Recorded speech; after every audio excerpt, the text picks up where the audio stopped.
جیسے سرکار کی تعلیمات کل سیرت نہیں، ایسی ولادت سرکار کی کل سیرت نہیں ہے۔ ولادت بھی ہے، بچپن بھی ہے، لڑکپن بھی ہے، نوجوانی بھی ہے، جوانی بھی ہے، تجارت بھی ہے، نکاح بھی ہے، جلوتیں بھی ہیں، خلوتیں بھی ہیں، عبادات بھی ہیں، عقائد بھی ہیں، عادات بھی ہیں، کمالات بھی ہیں، اخلاق بھی ہیں، اصحاب بھی ہیں، ازواج بھی ہیں، اولاد بھی ہے، نبی کے غصبات بھی ہے، آپ کی دنیا کی زندگی ہے، قبر کی زندگی ہے، معاشر کا عروج ہے، معاشر کی عصمتیں ہے، اور جنت میں جانے تک سرکار کا ذکر پاک چلتا رہے گا۔ آج معرومی کیا ہے؟ اگر کوئی بندہ یہ نصیحت کرے نا کہ بھائی ولادت کا ذکر سیرت نہیں، کل سیرت نہیں، سیرت کا حصہ ہے، تو فوراً اس پر تہمتیں لگنا شروع ہو جاتی ہیں۔ میں تو ایسے طبقے سے نکل کے آیا، ایسے طبقے سے نکل کے آیا جو ربیع الاول کے مہینے میں ولادت کو بڑے جوش و خروش سے مناتی ہیں۔ میں ابھی اپنے استاد محترم حضرت مولانا مفتی محمد حسن صاحب دعوت فیوزن کے ساتھ پرسوں کی بات ہے، پنڈی جا رہا تھا تو میں نے حضرت سے پوچھا، حضرت حضور کی ولادت پر خوشی کیسی ہونی چاہیے؟ میں بہت زیادہ ہونی چاہیے۔ میں نے کہا اظہار کیسے ہونا چاہیے؟ حضرت نے ایک تعبیر بیان کی، تو میں نے کہا حضرت میں جلسوں میں یہ کہتا ہوں کہ اظہار ویسے ہو جیسے صحابہ نے کیا ہے۔ صحابہ کا اظہار کامل محبت ہے، کامل وفاداری ہے، کامل دین ہے، اس میں کوئی ڈاؤٹ نہیں ہے کہ وہ نجات یافتہ کرو گے۔ جیسے جو انہوں نے کیا ہم ویسے ہی وہ کرتے چلے جائیں گے تو ہم بھی نجات کی راہ پہ ہیں، نجات پا جائیں گے۔ تو بہرحال میں نے موضوع بدل جائے گا۔ میں نے ایک دوستوں سے کہا کہ تم نے سرکار کی سیرت کو پڑھا، حضور کی زندگی کا مطالعہ کیا تو خاموش ہوئی۔ میں نے کہا یار تم سے کوئی اگر کافر پوچھے کہ تم کون ہو تو کیا جواب دو گے؟ کہتے مسلمان ہیں۔ میں نے کہا وہ پوچھے مسلمانوں کے عقائد کیا؟ ایک نے کہا اللہ ایک ہے، ایک نے کہا انبیاء دنیا میں آئے، فرشتے ہے، جنت ہے، جہنم ہے، قبر ہے، عذاب ہے، ثواب ہے، مختلف عقائد بیان کیے۔ میں نے کہا یار وہ غیر مسلم تم سے پوچھے غیب کو مانتے کیوں؟ کیا تم نے اللہ کو، نبیوں کو، فرشتوں کو، جنت جہنم کو دیکھا؟ کہنے لگے نہیں، پھر مانتے کیوں ہو؟ تو ایک نے کہا سر میرا عقیدہ ہے۔ میں نے کہا یہ جواب تو ہندو کا بھی ہے۔ میں نے ہندو سے پوچھا تسلیس کو کیوں مانتے ہو؟ کہتے میرا عقیدہ ہے۔ یہ جواب عیسائی کا بھی، ہندو سے پوچھا بتوں کو کیوں مانتے ہو؟ کہتے میرا عقیدہ ہے۔ عیسائی سے پوچھا تسلیس کے پیروکار کیوں ہو؟ کہتا میرا عقیدہ ہے۔ بھائی عقیدہ تو ان کا بھی ہے، یہ جواب ان کے پاس بھی ہے۔ تیرے عقیدے کی سچائی پر دلیل کیا ہے؟ تیرے عقیدے کی صداقت پر دلیل کیا ہے؟ کیوں سچا مانتا ہے؟ کیوں اس کی صداقت کا قائل ہے؟ تو دوسرا نوجوان کہنے لگا سر میں بتاؤں۔ میں نے کہا بتاؤ۔ کہنے لگا سر جی ہم نے قرآن پڑھا ہے، قرآن نے کہا اللہ ہے، ہم نے مان لیا۔ میں نے کہا باتیں بہت سی ہیں لیکن یہ بتاؤ قرآن خود کیا ہے؟ کہتے اللہ کی کتاب۔ میں نے کہا یہ تمہیں کس نے کہا یہ اللہ کی کتاب ہے؟ جبریل امین تمہیں لے کے گئے، اللہ نے براہ راست تم پر نازل کی، خاموش ہوا۔ میں نے کہا دوست قرآن کو قرآن مانتے، اللہ کی کتاب مانتے گئے، وہ بھی امام الانبیاء کے کہنے کی وجہ سے۔ پھر قرآن میں جو درج ہے ہم اسے بھی سچا مانتے ہیں۔ خدا کی قسم واسطہ حضور کی ذات ہے، رب اور بندے کے درمیان میں، قرآن اور بندے کے درمیان میں، باقی عقائد اور بندے کے درمیان میں واسطہ امام الانبیاء کی ذات ہے۔ اگر یہ واسطہ نکال دیا جائے پھر باقی کچھ نہیں بچتا۔ فائدے کی بات اس لیے عرض کر دیتا ہوں، میں نے ان سے کہا یار مجھ سے کوئی پوچھے گا کیوں مانتے ہو تو میں تو کہوں گا بھئی حضور کو مان لیا، حضور سچے، ان پر اعتماد کیا، بس مومن مسلمان جو فرماتے مانتا ہوں۔ اب بتاؤ تم کیا کہو گے؟ نوجوانوں نے کہا ہم بھی کہہ دیں گے کہ حضور کو مانتے ہیں، حضور نے جو فرما دیا ہم اسے بھی سچا مانتے ہیں۔ میں نے کہا اگر وہ تم سے یہ پوچھ لے، غور کیجیے گا، اگر وہ تم سے یہ پوچھتے کہ حضور کو سچا کیوں مانتے، ان کی سچائی پر دلائل کیا ہے، ان کی صداقت پر دلائل کیا ہے، تو غیر مسلم کے سامنے نبی کی نمائندگی کرو گے، نبی علیہ السلام کی چوکیداری کرو گے، آپ کی صداقت پر دلائل دے سکو گے، نبی علیہ السلام کی سچائی پر دلائل پیش کر سکو گے؟ خدا کی قسم پورا حال بھرا ہوا ہے۔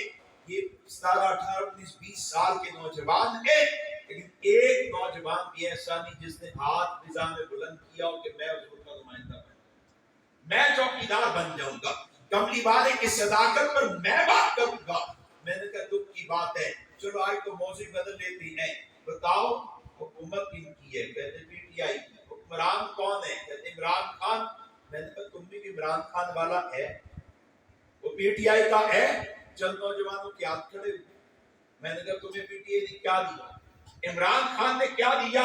پیچھے ڈیسک سے ایک نوجوان تھا، ہاتھ ہلایا، میں جواب دوں، میں نے کہا میں قریب آ جاؤں؟ میں نے کہا جاؤ، میرے ڈائس کے بالمقابل کھڑا ہوا، عمران خان کی حمایت میں بات کرنے لگا، پی ٹی آئی کی حمایت میں بات شروع کر دی۔ میں نے کہا یار تم بیٹھ جاؤ، تم پی ٹی آئی والے ہو، تم عمران خان والے ہو، تم میں کوئی نون لیگ والا، کوئی نواز شریف کا پیروکار، نواز شریف کو ماننے والا ہے؟ چند نوجوانوں کے پھر ہاتھ کھڑے ہوئے۔ میں نے کہا تمہیں نواز شریف نے نون لیگ نے کیا دیا؟ ایک نوجوان دائیں طرف گٹار سے بولا ہم نے موٹر وے دی، ہم نے یہ کیا، ہم نے وہ کیا۔ میں نے کہا تم نون لیگ والے ہو، تم نواز شریف کے ماننے والے ہو، تم میں کوئی زرداری کے ماننے والا ہے؟ پھر ہاتھ کھڑے ہوئے، زرداری کی بات بھی کی گئی، زرداری نے کیا کیا کارنامے انجام دیے، ملک کے لیے کیا کیا وہ جانتا ہے، بھٹو نے کیا کیا وہ جانتا ہے۔ میں نے کہا عوامی نیشنل پارٹی والا بھی کوئی ہے؟ پھر ہاتھ کھڑے ہوئے۔ میں نے کہا میں تمہاری جماعت کا ویژن نہیں جانتا، نظریہ نہیں جانتا، بانی کون نہیں جانتا، ذرا بتاؤ۔ انہوں نے بتایا بانی کون ہے، نظریہ کیا ہے، ہماری سوچ کیا ہے، اپنے ملک کے لیے کیا کیا، کیا کرنا چاہتے ہیں۔ پھر میں نے آخر میں پوچھا تم میں کوئی محمدی بھی ہے؟ پورے ہاتھ نے ہاتھ کھڑے کیے۔ میں نے کہا محمدی دوستو، محمد رسول اللہ کون تھے؟ نبی نے انسانیت کو کون سا دستور حیات دیا ہے؟ آپ کی سچائی صداقت پر دلائل کیا ہے؟ آپ کی پاکیزہ سیرت کیا ہے؟ آپ کے اخلاق تعلیمات کا معنات کیا ہے؟ خدا کی قسم کھا کے کہتا ہوں پورا حال ہے ایک نوجوان بھی جت نہیں ہے جو نبی کا نمائندہ بن سکتا ہو۔ نعرے لگوائے، زبانی کلامی دعوے کروائے، نظریاتی طور پر مسلمان جوان اتنا کمزور ہو چکا ہے کہ مسلمان کے سامنے نبی کا تعارف پیش نہیں کر پا رہا، نبی کا دفاع نہیں کر پا رہا۔ آپ اپنا احتساب کریں، خواتین موجود ہیں، اپنے گھروں کا جائزہ لیں۔ ہمارے گھروں میں میتھ کی کتابیں ہیں، فزکس، کیمسٹری، بیولوجی کی کتابیں ہیں، ہمارے گھروں میں الحمدللہ قرآن موجود ہے، لیکن جس ذات پر قرآن اترا کیا اس ذات کی سیرت پر کوئی کتاب بھی موجود ہے؟ ہم نے نبی کی سیرت کا مطالعہ بھی کیا ہے، کملی والے کی پہچان بھی رکھتے ہیں۔ آج پہچان کا فقدان ہے، ماننے والے 1.5 ارب سے زائد، 1.25 ارب کے قریب ہو چکے، لیکن ان ماننے والوں میں پہچاننے والے نہیں ملتے، پہچاننے والے نہیں ملتے۔ اللہ کا فضل ہے پاکستان میں موجود جتنے طبقات ہیں، جتنی جماعتیں ہیں، کوئی ایک طبقہ جماعت ایسا نہیں، طبقات سے مراد وکیل اور جج اور انجینئر اور ڈاکٹر اور اسٹوڈنٹ اور ٹیچر کو، کوئی ایک طبقہ نہیں جس میں مجھے جانے کا موقع نہ ملتا۔ ابھی بھی میں بکلا میں اور کچھ جج صاحبان میں بات کر دیا ہے، کشمیر کے ایک علاقے میں کچھ مسئلہ تھا، نبوت کے دعوے دار، ہر ایک طبقے میں بات کرنے کا موقع ملتا ہے۔ کمزوری نظر آتی ہے نا، جذبات کی کمزوری نہیں ہے، مسلمان جذباتی ہے، اچھے جذبات بھی رکھتا ہے، بڑے نوجوان ملتے ہیں جو جذبات ملتے ہیں، کمزوری ملتی ہے نظریات کی۔ مسلمان کو اپنے عقائد و نظریات کا تفصیلات کو جانتا ہی نہیں ہے، پر آپ کملی والے کی ذات ہو، آپ کی نبوت ہو یا آپ کی ختم نبوت، دین کی کیا ہے، دین کی کیا ہے، بنیاد کی ہے کہ سارا دین ہمیں نبی کے واسطے سے ملا ہے۔ اللہ کی توحید سے شروع ہو جائے، ذکر تسبیح تلاوت تک آ جائے، میرے آپ کے پاس جو بھی عقیدہ، میں اور آپ جس بھی حکم کو ماننے والے، حکم کو جس طریقے سے ادا کرنے والے، یہ دینے والی ذات تو اللہ ہی کی ہے، لیکن واسطہ امام الانبیاء کی ذات ہے۔ یہ نعرہ یہ واسطہ محفوظ نہ رہا تو آپ کا دین محفوظ نہیں رہ سکتا، پھر آپ کا دین عقیدہ محفوظ نہیں رہ سکتا۔ اور دوسری بات دوستو میں نے کی کہ کملی والے کی وجہ امتیاز بھی ختم نبوت ہے، وجہ امتیاز میرا عقیدہ ہے، آپ کا عقیدہ ہے کہ تمام انبیاء میں اعلیٰ نبی کون ہے؟ مل کے بتائیے کون ہے؟ امام الانبیاء۔ اسی طرح دوستو ہمارا عقیدہ ہے کہ تمام انبیاء میں ممتاز نبی بھی فضیلت بھی امام الانبیاء کی تھی، امتیاز بھی امام الانبیاء کے تھی، اعلیٰ بھی آپ کے، امتیاز بھی آپ کے پاس ہے۔ کوئی پوچھتے تمہارے نبی اعلیٰ کیوں ہے، تو ہم جواب میں کہیں گے ہمارے نبی کی ذات کو اللہ نے پہلے تمام انبیاء کے کمالات کا جامع بنایا ہے۔ کیا مطلب؟ اللہ نے اگر ہر نبی کو ایک ایک کمال نبوت عطا کیا تو ہمارے نبی کو اللہ نے 1.25 کمالات عطا کیے۔ ہر نبی کو اللہ نے اگر 2 کمالات نبوت عطا کیے تو ہمارے نبی کو اللہ نے 2.5 کمالات عطا کیے۔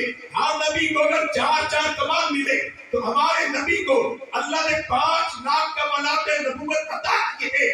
ان نبوت کے کمالات کی کثرت کی وجہ سے، زیادتی کی وجہ سے ہمارے نبی پہلے تمام انبیاء میں اعلیٰ ہے۔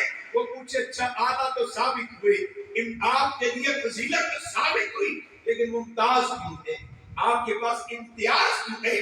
تو آپ کے اس وجہ سے کہ سارے نبی حضرت آدم سے عیسیٰ تک ایک تاج پہن کر آئے، ایک منصب لے کے آئے، ایک اعزاز لے کے آئے۔ اس تاج کا نام تاج نبوت ہے، اس منصب کا نام منصب نبوت ہے، اس اعزاز کا نام اعزاز نبوت ہے۔ وہ سارے اللہ کے نبی ہے، سارے نبوت کا تاج پہن کر آئے ہیں، سارے نبوت کے منصب کی حامل ہو کر آئے ہیں، لیکن جب بات ہمارے نبی کی آئی تو اللہ نے ہمارے نبی کو 2 تاج پہنائے۔ اللہ نے ہمارے نبی کو 2 منصب دیے، 2 تاج پہنائے، 2 اعزاز دیے۔ ایک تاج نبوت والا ہے، دوسرا تاج ختم نبوت والا ہے۔ ایک منصب نبوت والا ہے، دوسرا منصب ختم نبوت والا ہے۔ ایک اعزاز نبوت والا ہے، دوسرا اعزاز ختم نبوت والا ہے۔ اور یہ ختم نبوت کا اعزاز خدا کی قسم سرکار کی وجہ امتیاز ہے۔ سرکار کو سارے نبیوں میں ہر ایک پہلو سے جدا کر دیتا ہے، شان بڑھا دیتا ہے، امتیاز عطا کر دیتا ہے۔ کسی بھی پہلو کے اعتبار سے آپ دیکھیے، سرکار کا پہلے انبیاء کے مقابلے میں لائے اور کمالات کے اعتبار سے دیکھے، خدا کی قسم حضور ممتاز نظر آئیں گے۔ جو کمالات اللہ نے حضور کو عطا کیے، پہلے نبیوں کو کمالات نہیں ملے، معجزات کی طرف جائے، سرکار یہاں بھی ممتاز نظر آئیں گے۔ جو اللہ نے معجزات ہمارے نبی کو دیے، پہلے انبیاء کو وہ معجزات عطا نہیں ہوئے۔ آپ کمالات کے اعتبار سے دیکھیں حضور جدا ہے، آپ معجزات کے اعتبار سے دیکھیں حضور جدا ہے، آپ تعلیمات کے اعتبار سے دیکھیں حضور جدا ہے، آپ کتاب کے اعتبار سے دیکھیں حضور جدا ہے، آپ ازواج کے اعتبار سے دیکھیں حضور جدا ہے، آپ اصحاب کے اعتبار سے دیکھیں حضور جدا ہے، آپ اولاد کے اعتبار سے دیکھیں حضور جدا ہے، آپ نبی کو زمانے کی تقسیم کے اعتبار سے دیکھیں، علاقے کی تقسیم کے اعتبار سے دیکھیں، لوگوں کی تقسیم کے اعتبار سے دیکھیں، آپ کو حضور یہاں بھی جدا نظر آئیں گے۔ آپ امت کے اعتبار سے دیکھیں حضور جدا ہے، امت کے طبقات کے اعتبار سے دیکھیں حضور جدا ہے۔ آپ مفسرین کو لائے حضور جدا نظر آئیں گے، محدثین کو لائے حضور جدا نظر آئیں گے، فقہاء کو لائے حضور جدا نظر آئیں گے، متکلمین کو لائے حضور جدا نظر آئیں گے، محافظین کو لائے حضور جدا نظر آئیں گے، آپ مجاہدین کو لائے حضور جدا نظر آئیں گے، علماء کو لائے، حفاظ کو لائے۔ خدا کی قسم اللہ نے ہمارے نبی کو ختم نبوت کا تاج پہنا کر پہلے تمام انبیاء میں ہر ایک پہلو سے امتیاز عطا کر دیا ہے، اور امتیاز کی وجہ سرکار کی نبوت نہیں ہے، امتیاز کی وجہ سرکار کی ختم نبوت ہے۔ ختم نبوت امتیاز عطا کر دیتی ہے۔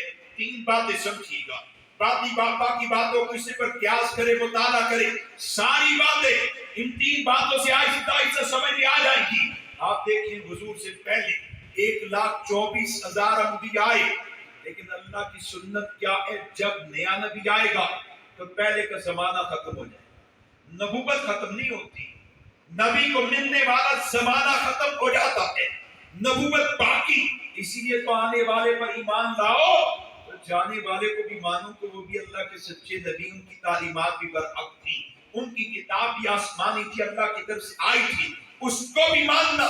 نبوت نبی کی نبوت ختم نہیں ہوتی، زمانہ نبوت ختم ہو جاتا ہے، زمانہ نبوت ختم ہوتا ہے، سنت اللہ ہے۔ چنانچہ تاریخ انبیاء کو پڑھیے، نبی آئے ایک دن کے لیے نبی ہے، قوم نے شہید کر دیا، پھر نیا نبی آیا تو نئے کا زمانہ، 10 دن کے لیے نبی، ایک مہینے کے لیے نبی، سال کے لیے نبی، 10 سال کے لیے نبی، 100 سال کے لیے نبی۔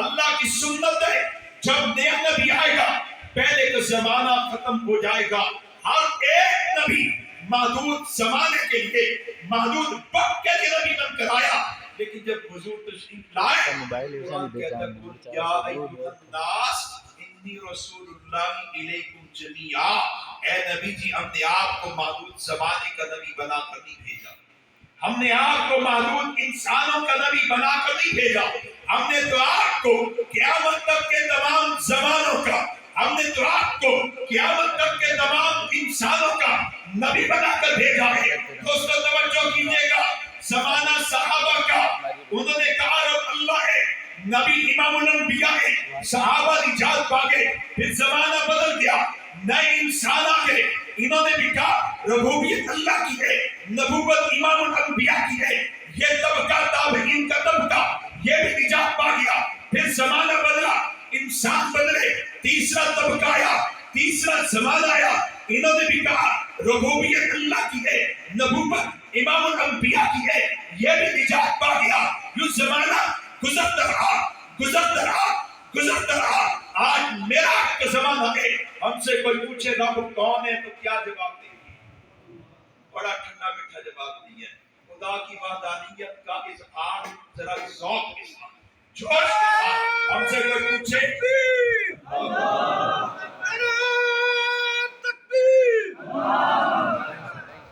رب کون ہے؟ 1450 سال گزر چکے، آج پوچھا گیا رب کون تو کیا جواب دیا؟ رب کون ہے؟ شاید یہی گواہی اللہ کو پسند آ جائے، اسی پر رب نجات کا فیصلہ لکھ دے، پروانہ نجات ہمارے سپرد کیا جائے۔ رب کون ہے؟ رب کون ہے؟ رب کون ہے؟ 1450 سال بعد ربوبیت نہیں بدلی۔ آپ سے کوئی پوچھتا ہے نبی کون ہے؟ بھائی میری تصویریں نہ بنائی یار، میں بہت تنگ ہوتا ہوں، جو آپ نے کیا کوئی کرتا ہے، معذرت کے ساتھ میں نے رٹا نہیں لگایا ہوا، میں ابھی بھی نیچے بیٹھ کے دعا کر رہا تھا، جو بات ان کے فائدے کی اللہ وہ کروا دے، جب حرکت برکت ہو جاتی ہے نا تو پھر میری توجہ بدل جاتی ہے۔ ویسے بھی سرکار کا ادب یہی ہے کہ سرکار کی بات کو توجہ سے سنا جائے۔ شاہ صاحب شعر نہیں پڑھ رہے تھے نا تو میں کہتا ہوں ماشاءاللہ ماشاءاللہ ماشاءاللہ، کیوں؟ افراتفری ہے، سرکار کی بات اتنی ہلکی نہیں ہے کہ افراتفری میں پھینک دی جائے۔ جب میں اندر آ رہا تھا تو مجمع کھڑا ہو گیا، شاہ صاحب نے کہا بھائی علماء کو آنے دو اور بات توجہ سے سنو، میں تب بھی خوشگوار راضی ہوا کہ یار شاہ صاحب کو حضور کے ادب احترام کا پتہ ہے، یہ بات پھینکنے نہیں آئے، بات پہنچانے آئے ہیں، دل میں ڈالنے آئے ہیں۔ تو برحال 1450 سال بعد پوچھا رب کون، تم نے کیا کہا؟ نبی کون، کیا کہا؟ امام الانبیاء۔ خدا کی قسم 14,500 سال گزر جائے، 14.5 لاکھ سال گزر جائے، جب تک سورج طلوع غروب ہو رہا ہے، زمانے کی گردش ہے، ربوبیت اللہ کی رہے گی، نبوت امام الانبیاء کی رہے گی۔ دوستو کل زمانوں کی نبوت کو ختم نبوت کہتی ہے، کل انسانوں کی نبوت کو ختم نبوت کہتی ہے۔ کوئی پوچھے خاتم الانبیاء کون ہے تو آپ کہیں گے وہ نبی جو کل زمانوں کا نبی ہو۔ خاتم الانبیاء کون ہے؟ وہ نبی جو کل انسانوں کے لیے نبی ہو، وہی خاتم الانبیاء ہے۔ آپ انسانوں کی تقسیم کو دیکھتے ہیں، آپ زمانے کی تقسیم کو دیکھتے ہیں، حضور جدا نظر آتے ہیں۔ آپ علاقائی تقسیم کو لیں، یہاں بھی حضور جدا ہے۔ قرآن کہتا ہے نبی قومی ہے یا نبی علاقائی ہے، توجہ کیجیے گا، نبی قومی ہے یا نبی علاقائی ہے۔ قرآن نے کہا الہ قومی، حضرت ہود اپنی قوم کے نبی، الہ قومی حضرت صالح اپنی قوم کے نبی، الہ قومی حضرت لوط اپنی قوم کے نبی، الہ مدینہ حضرت شعیب قوم مدین کے نبی ہیں۔ نبی آئے قوموں کے، نبی آئے علاقوں کے، علاقائی نبی قومی نبی، کیا مطلب؟ ایک قوم میں نبی اور اسی وقت دوسری قوم میں نبی اور ہیں۔ ایک علاقے میں نبی اور اسی وقت دوسرے علاقے میں نبی اور تھے. بڑے انبیاء میں حضرت ابراہیم آتے ہیں. ایک علاقے میں حضرت ابراہیم، دوسرے علاقے میں حضرت لوط علیہ السلام. بڑے انبیاء میں جناب موسیٰ ہے، ایک علاقے میں موسیٰ ہے، ساتھ میں حضرت ہارون تھے. دوسرے علاقے میں جناب شعیب علیہ السلام تھے. بڑے انبیاء میں جناب یوسف بھی تھے. لیکن ایک علاقے میں یہ نبی تھے، دوسرے علاقے میں یعقوب نبی تھے. نبی آئے قوموں کے، نبی آئے قبیلوں کے، نبی آئے قصبوں کے، نبی آئے شہروں کے، نبی آئے علاقوں کے. اس قوم میں نبی اور، اس قوم میں نبی اور، اس علاقے میں نبی اور، اس علاقے میں نبی اور. لیکن جب رحمت کائنات امام الانبیاء خاتم الانبیاء ہے تو قرآن کہتا ہے ما ارسلناک الا رحمت للعالمین. اے نبی جی آپ قومی نبی نہیں ہے کہ صرف قوم قریش کے نبی، آپ علاقائی نبی نہیں ہے کہ صرف شہر مکہ کے نبی. ہم نے تو آپ کو رحمت للعالمین بنا کر بھیجا ہے، رحمت للعالمین بنا کر بھیجا ہے. رب نے اپنی ربوبیت کو بیان کیا تو کہا الحمدللہ الحمدللہ. میں ساری تعریفیں اللہ کے لیے. پوچھا اللہ کون؟ کہتے وہ رب العالمین، ساری کائنات کا پروردگار ہے، سارے جہان کا پروردگار ہے. اور رب نے جب قرآن کا تعارف کروایا تو کہا ذکر للعالمین، یہ ہدایت ہے، نصیحت ہے، یہ بھی جہان والوں کے لیے، ساری کائنات کے لیے. اور کعبے کا ذکر کیا تو کہا ہدی للعالمین، یہ بھی ہدایت مرکز سارے جہان والوں کے لیے. اور نبی کی بات کی تو کہا رحمت للعالمین، یہ رحمت للعالمین ہے.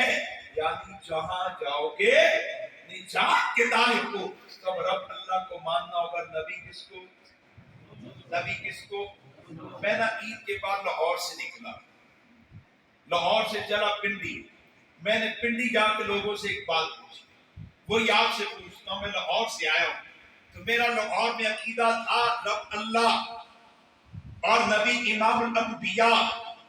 اب میں یہاں احمدآباد پہنچا ہوں، میں نجات کا طالب ہوں، نجات چاہتا ہوں، رب کی رضا چاہتا ہوں، جنت چاہتا ہوں. بتاؤ یہاں پہ رب کون ہے؟ کس کو رب مانوں گا؟ یہاں پہ نبی کون ہے؟ کس کو نبی مانوں گا؟ دوستو ایک شہر سے آپ دوسرے شہر میں جائیں، آپ ایک صوبے سے دوسرے صوبے میں جائیں، آپ ایک ملک سے دوسرے ملک میں جائیں، آپ ایک بر اعظم سے دوسرے بر اعظم میں جائیں، آپ زمین کو چھوڑ دیں، آسمان کی طرف سفر کریں. پہلے آسمان پہ پہنچے اور پوچھے رب کون ہے تو جواب کیا آئے گا؟ نبی کون ہے؟ جواب کیا آئے گا؟ دوسرے آسمان پہ پہنچے پھر پوچھے رب کون ہے، کیا جواب آئے گا؟ نبی کون ہے، کیا جواب آئے گا؟ تیسرے پہ پہنچے یہی جواب، چوتھے پہ پہنچے یہی جواب، پانچویں پہ پہنچے یہی جواب، ساتویں پہ پہنچے یہی جواب.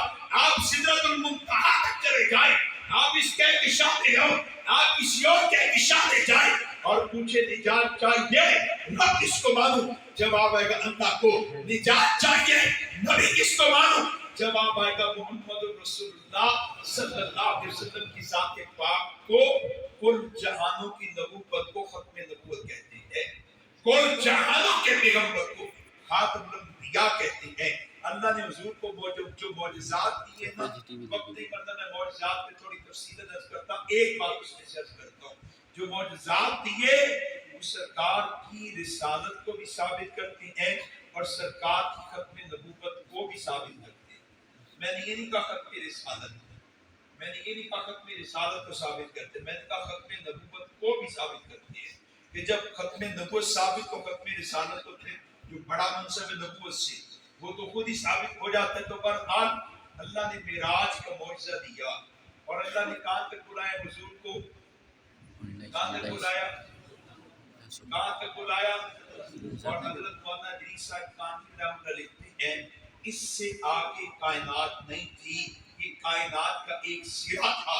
اللہ نے حضور کو اس سرے تک بلایا اور پھر تا قیامت آنے والے کو اس معجزے کے ذریعے پیغام سنایا کہ دیکھو تم زمین پہ ہو مجھے رب مانو گے نجات ہوگی، تم زمین پہ ہو مصطفیٰ کو نبی مانو گے نجات ہوگی، اور پھر بس تم زمین کے سرکل سے نکل آؤ، آسمان کی طرف سفر کرو، خلا میں پہنچو، کسی کرے میں پہنچو، آسمان پہ جاؤ، آسمان سے آگے نکل جاؤ، حتیٰ کہ سدرۃ المنتہا تک آ جاؤ، وہاں بھی آؤ گے میری ربوبیت کو پاؤ گے، وہاں بھی آؤ گے سرکار کی ختم نبوت کو پاؤ گے، آپ کی نبوت کو پاؤ گے۔ اللہ نے معراج کروا کے کملی والے کی ختم نبوت کو کا پیغام دیا اور سرکار کی نبوت کا دائرہ بتایا کہ اس نبوت کا سرکل کیا ہے، کل کائنات ہے۔ میں ایک سطر میں ساری بات کو عرض کروں تو میں کہوں گا کہ حضور کل زمانوں کے، کل جہانوں کے، کل انسانوں کے پیغمبر ہیں، یہی ختم نبوت ہے۔ اور یہ میں نے ختم کا ایک پہلو بیان، جو تین پہلو بیان کیے ہیں، تین پہلو۔ ختم نبوت کا یہ مطلب ہے کہ مرکز نجات امام الانبیاء۔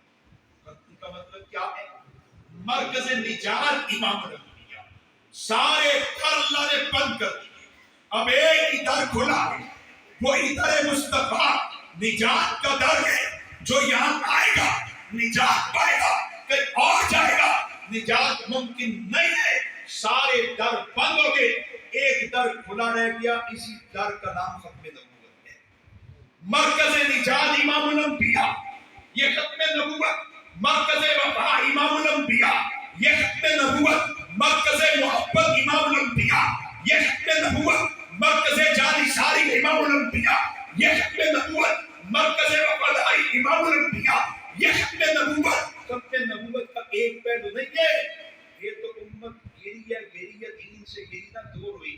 ختم نبوت کو بس اسی میں لگا دیا کہ حضور کے بعد کوئی نبی نہیں آنا، بس اسی بات میں۔ وہ قادیانیوں میں 2.5 سال رہا، میں مختلف گروہ میں رہا، تو قادیانی میں 2.5 سال رہا، ان کے مرکز ربوہ بھی آتا جاتا رہا۔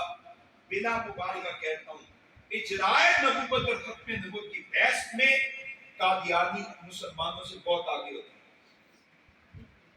اس کو اجرائے نبوت کے عقیدے پر دھرم سکھایا جاتا ہے، فریب سکھایا جاتا ہے، دھوکہ دینا سکھایا جاتا ہے، جھوٹی انداز سے لٹایا سکھایا جاتا ہے کہ جب قادیانی کسی عام مسلمان کے سامنے اپنا عقیدہ رکھتا ہے تو مسلمان بھی متاثر ہو جاتا ہے۔ جیسے میں کالج کے زمانے میں قادیانی کے ہاتھوں متاثر ہو گیا، مرزائی میرے ساتھ پڑھتا تھا، مسعود احمد قادیانی، اس نے مجھ پر محنت کی اور ختم نبوت اجرائے نبوت کی مسئلے پر محنت کی، اور میں شبہات میں جکڑا گیا۔ نتیجہ کیا ہوا کہ میرا ایمان خراب ہو گیا۔ اللہ جزائے خیر دے، میرا ایک کرکٹ دوست تھا، میں کلب کرکٹ کھیلتا تھا، اس سے بھی بات چیت ہوئی، جب بات چیت کھولی تو اس نے کہا کہ قادیانی ہے۔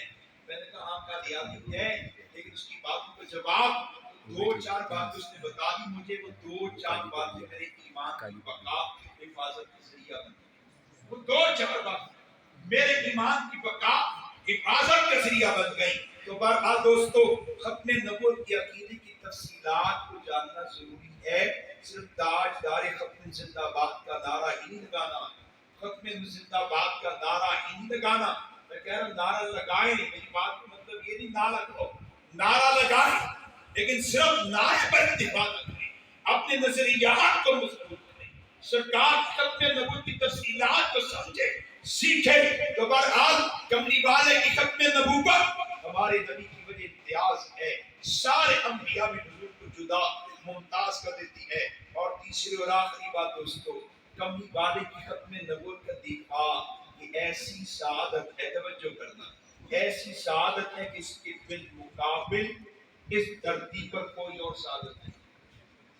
عزت رسول کے دفاع کا شرط مل جائے، ذات پیغمبر کے دفاع کا شرط مل جائے، نبی کی ختم نبوت کے دفاع کا شرط مل جائے، یہ محافظ ایسا ہے کہ اس کے مقابلے کا کوئی سعادت نہیں ہو سکتا۔ سرکار سارے انبیاء میں ممتاز ہے، کیوں؟ ابھی میں نے بتایا کیوں ممتاز ہے، ختم نبوت کی وجہ سے۔ اور یہ امت باوجود اس کے کہ گناہگار ہے، پہلی ساری امتوں کے سارے گناہ اس امت میں موجود ہیں، ساری امتوں کے سارے گناہ اس امت میں موجود ہیں۔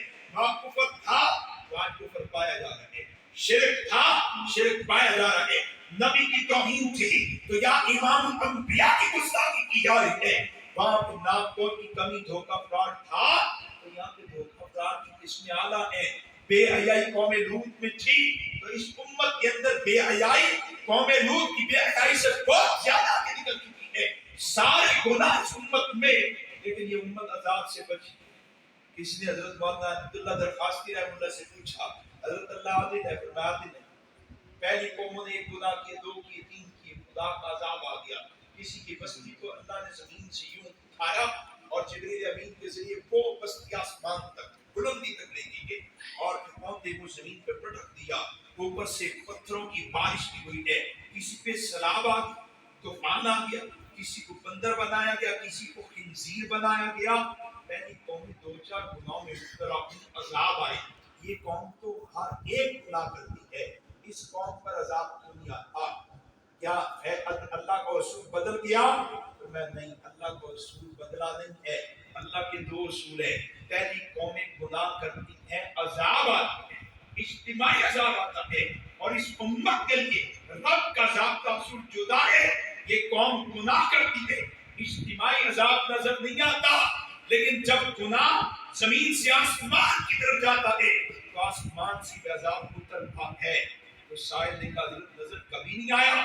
فرمایا وہ تو گنبد خضرا کی حیا کی وجہ سے پلٹ جاتا ہے۔ مطلب کیا کہ سرکار کی دعائیں ہیں کہ امت نے گناہ کی، اور اتنے گناہ اگر آج ہم حضور کی امت نہ ہوتے تو آپ کو احمدآباد کے بازاروں میں بہت سے انسان بندر نظر آتے، خنزیر نظر آتے، گدھے نظر آتے، جگہ جگہ پتھر برسائے، جگہ جگہ طوفان آتے، جگہ جگہ عذاب آتے، سارے گناہ موجود ہیں، لیکن خدا کی قسم بچ ہے تو سرکار کی نسبت کی وجہ سے، سرکار ساری امتوں میں ممتاز ختم نبوت کی وجہ سے، یہ امت ساری امتوں میں ممتاز کملی والے کی نسبت کی وجہ سے، اور اس امت میں وہ امتی ممتاز ہو جاتا ہے جس کو سرکار سے وفا کا موقع مل جاتا ہے، وہ ممتاز ہوتا ہے۔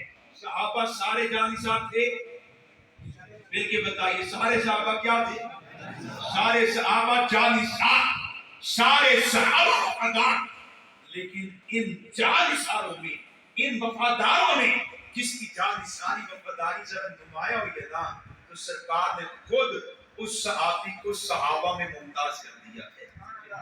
صحابہ کے طبقے میں کون سا طبقہ ہے جو عظیم ہے؟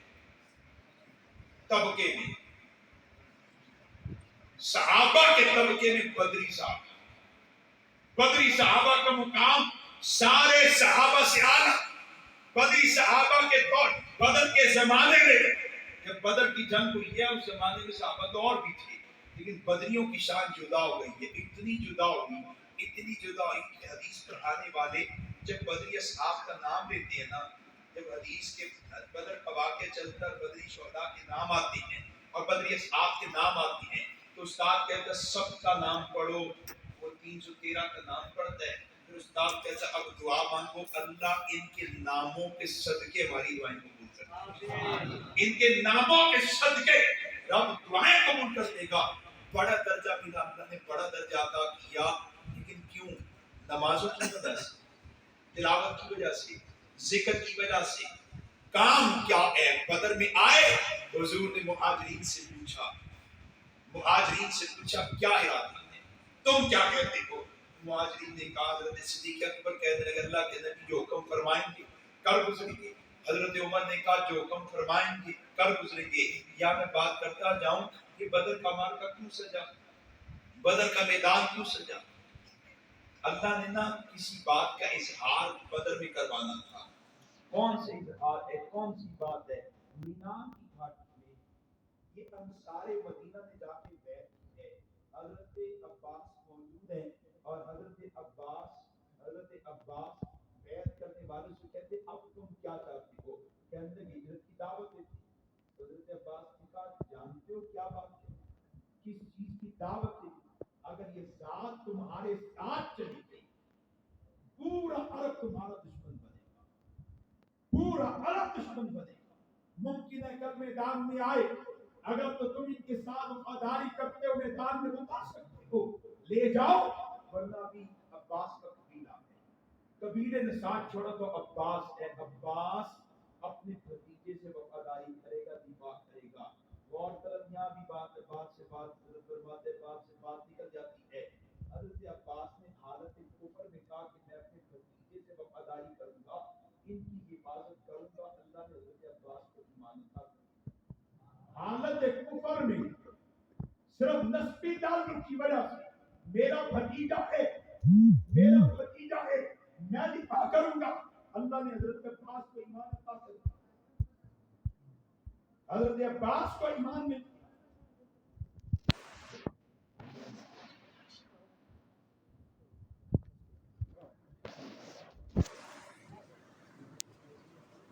راستہ چھوڑ دی تھوڑا سا۔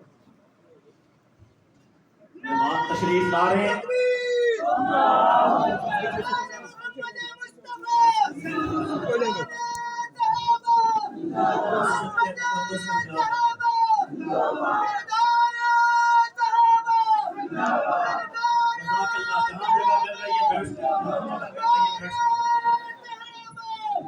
آپ کی محبتوں کا شکریہ، جہاں جگہ مل رہی ہے۔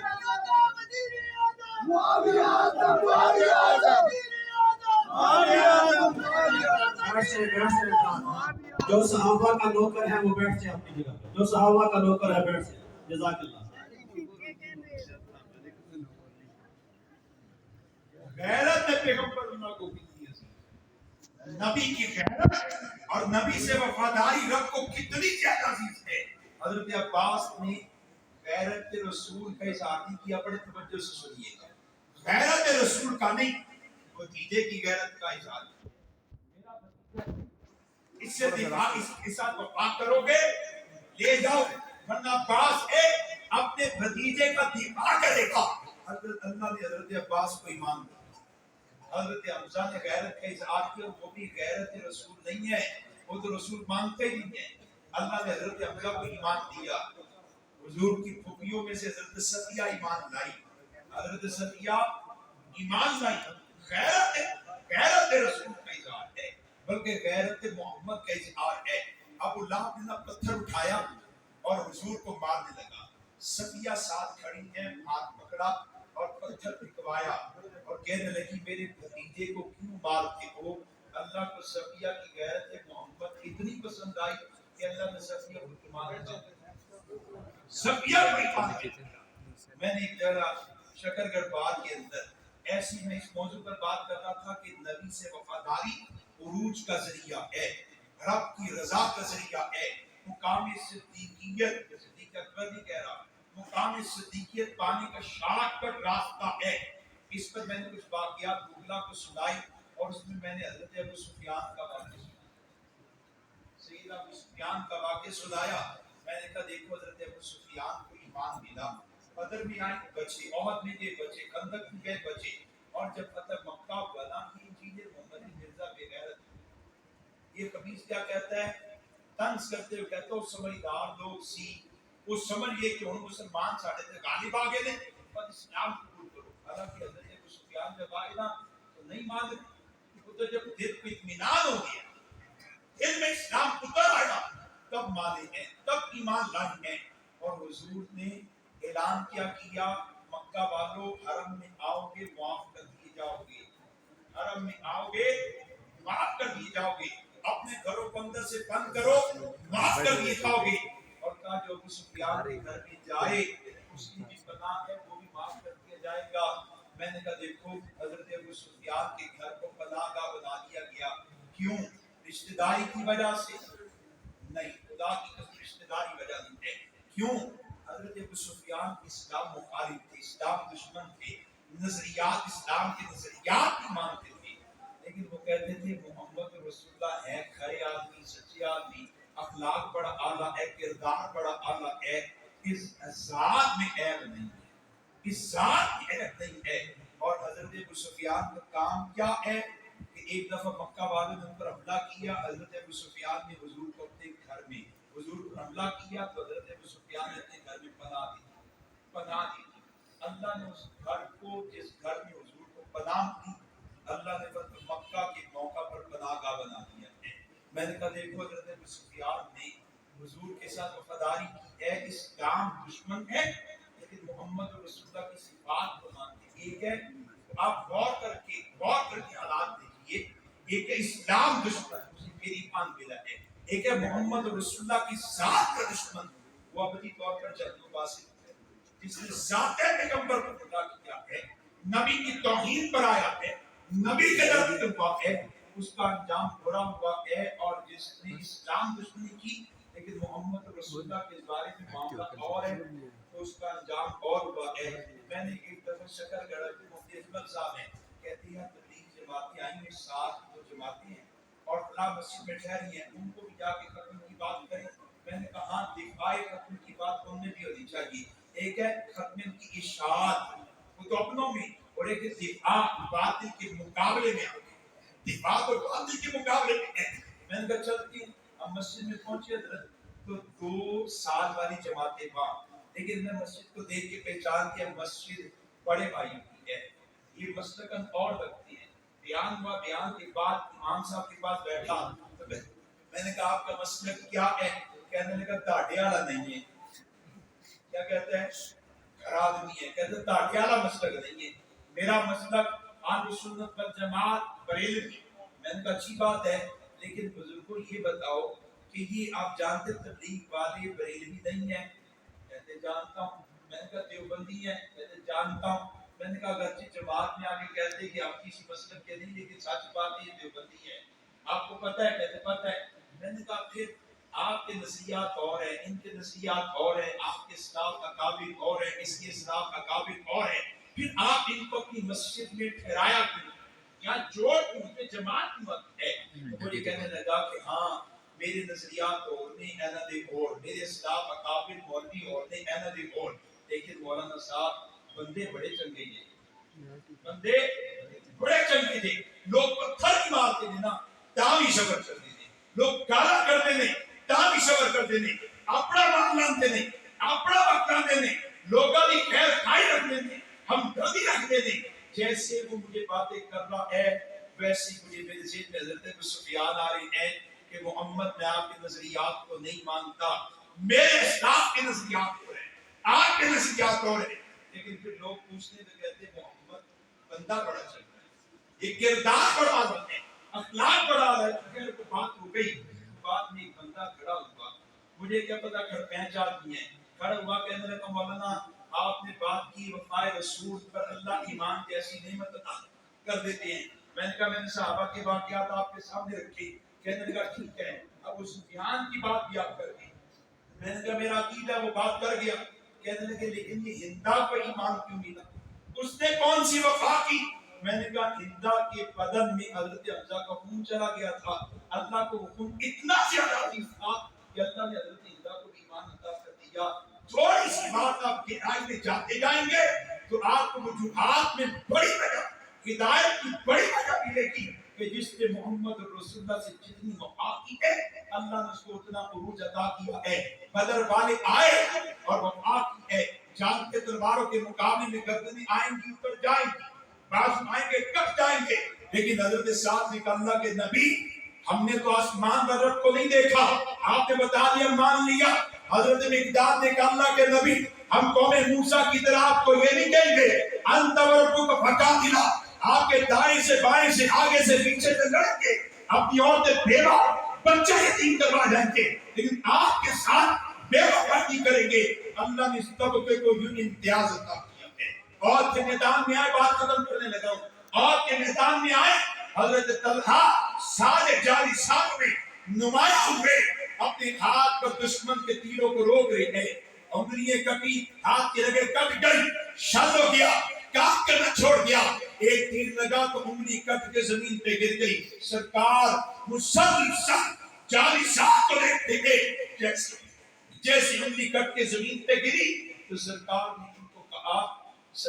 ان کو کہا اے طلحہ یہ جو تو نے کوہ کا کلمہ کہا جس یا اس کا لفظ بولا, فرمایا کہ اگر تو اس موقع پر فقط بسم اللہ کہہ دیتا تو تو ابھی دیکھتا اپنے پرایا, ابھی دیکھتا فرشتے آسمان سے آتے تجھے اٹھا اور آسمان کی سیر کرواتے ہیں, آسمان کی سیر. طلحہ کا کام کیا؟ محمد رسول اللہ سے وفا. حضرت سعد اس میدان میں سارے جانساروں میں یہ نمایاں ہوئی، سرکار کے دشمنوں پر تیر چلا رہے، نبی خوش ہوئے اور ان کو فرمایا یا سعد ارمی، اے میرے پیارے میرے دشمن پر تو تیر چلا۔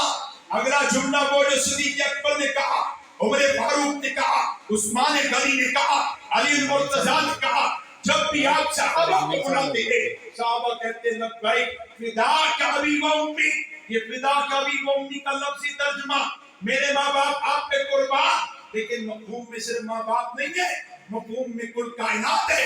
صحابی کہتے اللہ کے نبی حکم کیجئے، مال چاہیے قدموں میں ڈھیر کریں گے، حکم کیجئے، خاندان قوم قبیلے کی قربانی چاہیے، قربانی دیں گے، گھر بار کی قربانی چاہیے دیں گے، اپنی اولاد کی قربانی بھی دیں گے، والدین بھی آپ پہ قربان کریں گے۔